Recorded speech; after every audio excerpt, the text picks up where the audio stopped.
They called her Princess the first day she stepped onto the sand, the word dripping with laughter as if it were a verdict already passed.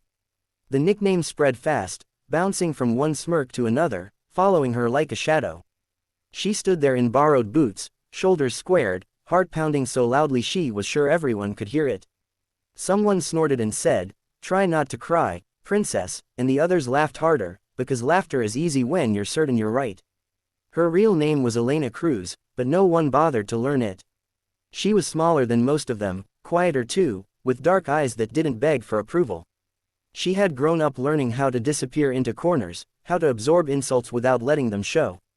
Her father had taught her that silence could be armor, that strength didn't always announce itself. But silence didn't stop the jokes. It didn't stop the looks that said she didn't belong here, among men who wore confidence like a second skin and muscles like proof of worth. Training was relentless, designed to break bodies and expose souls. They ran until lungs burned, swam until arms felt like lead, carried weight that bowed spines and spirits alike. Elena struggled, sometimes badly.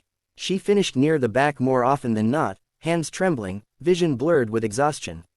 Every stumble fed the myth they'd already written about her. "She's gonna quit," someone muttered after she collapsed at the end of a run. Just a matter of time. But quitting was a luxury Elena had never been able to afford.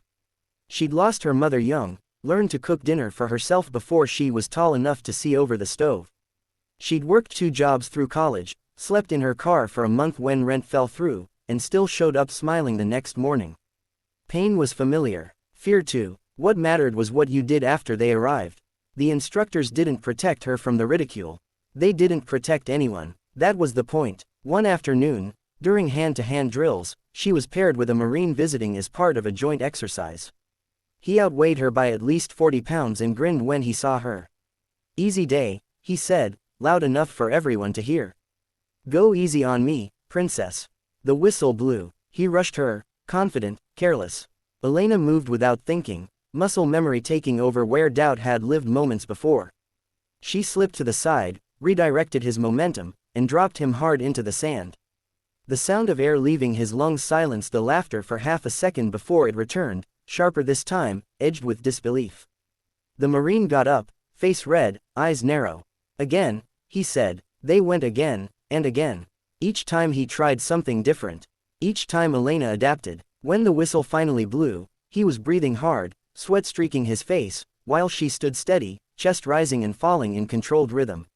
No one clapped, no one cheered, but the laughter had changed. It was thinner now, uncertain. Still, the nickname stuck.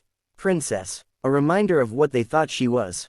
Elena let it be. She had learned that people often reveal more about themselves than you ever could by arguing back. The real test came months later, after she had earned her place in the Trident community but still felt like a guest at someone else's table. During a joint training operation, a scenario designed to push coordination and trust to the breaking point, something went wrong. Communications failed. The plan unraveled. In the chaos, a 6-man Marine fire team moved into a kill zone they didn't realize was compromised. Elena saw it unfolding from her position, heart slamming against her ribs. She tried the radio again. Static. She tried another channel. Nothing. The Marines were about to walk into an ambush that would, in a real-world scenario, mean body bags and folded flags. She didn't have time to ask permission. Moving low and fast, she broke from cover, navigating terrain she'd studied but never crossed at this speed. Her breathing slowed as everything else sharpened. This was the place where noise faded and purpose took over. She positioned herself between the Marines and the simulated enemy, knowing exactly what that meant for the exercise. When the Marines spotted her, confusion flickered across their faces. One of them recognized her and barked a laugh even then. "What the hell are you doing here, Princess?" She didn't answer. The exercise engaged. Paint rounds cracked through the air. Elena moved like water, unpredictable, precise. She used angles and timing, exploiting hesitation she knew would be there. One by one, she tagged them out, forcing each Marine into a simulated failure before they could even react properly. 6 Marines, neutralized in under 2 minutes. Silence followed, heavy and stunned. The instructors arrived moments later, eyes sharp, questions flying. Elena stood there, chest heaving now, the weight of what she'd done settling in. She expected anger, discipline, maybe worse. Instead, One of the senior instructors looked at the field, then at her, and nodded once. "You saw it," he said quietly. "You acted." The Marines removed their helmets.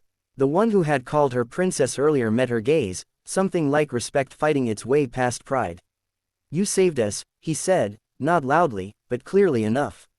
That night, Elena sat alone on the edge of her bunk, exhaustion seeping into her bones.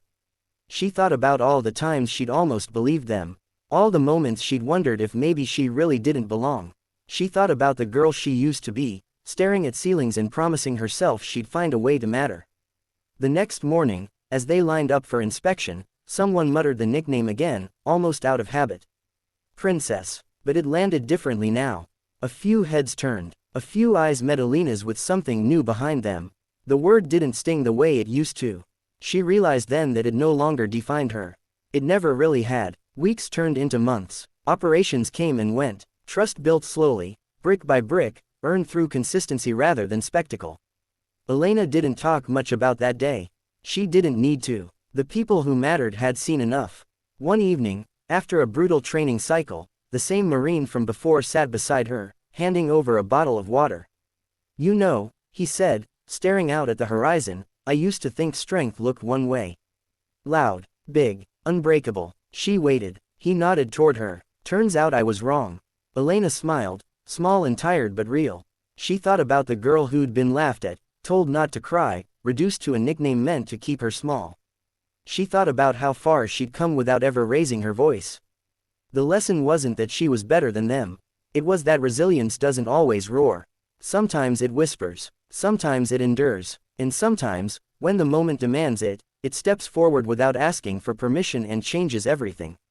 They never stopped calling her princess entirely. But now, when they did, there was something else woven into the word. Respect, admiration, understanding. Elena had learned that you don't have to shed who you are to become strong. You just have to survive long enough, and believe deeply enough, to let your actions speak when the world is finally ready to listen. And for anyone watching, anyone who's ever been laughed at for daring to stand where others thought they didn't belong, her story carried a simple truth: you don't need their approval to become extraordinary. You just need the courage to keep going, quietly, relentlessly, until the laughter fades and your strength becomes undeniable.